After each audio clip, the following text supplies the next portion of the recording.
Dear friends, இன்று நான் உங்களை ஒரு புதிய கவிதைக்கு அழைத்து செல்கிறேன். என்னுடைய லங்காவி பயணம் குறித்து படிக்கிறேன், கேளுங்கள். தொன்மை வாய்ந்த அழகு நிலம் மலேசியா நோக்கி அண்மையில் சென்றேன் ஊர் பயணம் குடும்பமுடன். வங்கக்கடல் தாலாட்டும் பசுமிகு ஓர் தீவாம் லங்காவியில் தங்கினோம் மகிழ்வோடு 4 நாள். உயர் குன்றுகள் கூட்டமாய் காணலாம் ஆங்காங்கே. குன்றுகள் இடையே கடல் நீரும் வளைந்து செல்லும் அவைகளை தழுவிக்கொண்டு பெரியதோர் குன்றின் உச்சியடைய உண்டங்கே கேபிள் கார்கள்.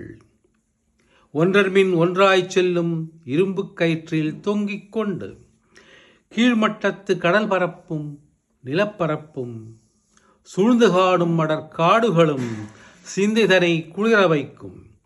குன்றுகளை வலம் வருமே ஆடி வரும் படகு வீடுகள், அவை குன்றுகட்கு கூட்டிச் செல்லும் காட்சிகள் பல கண்டு மகிழ. வௌவால் கூட்டம் கூடி வாழும் குகையொன்று உண்டங்கே. இருண்ட குகைக்குள்ளே ஒளிவிளக்கு உதவியுடன் மருண்டு நிற்கும் இப்பறவை கூட்டம் காண்பதோர் அனுபவமே. சின்னஞ்சிறு மீன்களை படகோட்டி கடலில் எறிவதும், வான்மீது பறந்திடும் கழுகின் கூட்டம் வாயு வேகமதில் அவையினை காலால் கவ்வி பறந்து போவதும் சுவைமிகு காட்சியே உள்ளமதை கொள்ளை கொள்ள.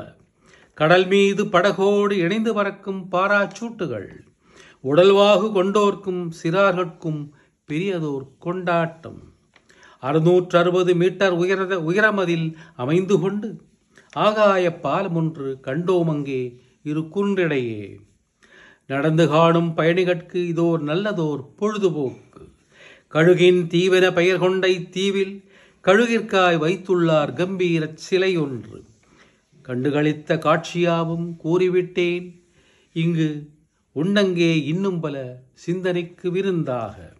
இவையாவும் கண்டும் குடும்பமுடன் மகிழ்ந்தும் உவகையோடு திரும்பினேன் இனிய நினைவு சுமந்து கொண்டு. இவையாவும் கண்டும் குடும்பமுடன் மகிழ்ந்தும் உவகையோடு திரும்பினேன் இனிய நினைவு சுமந்து கொண்டு. தேங்க்யூ.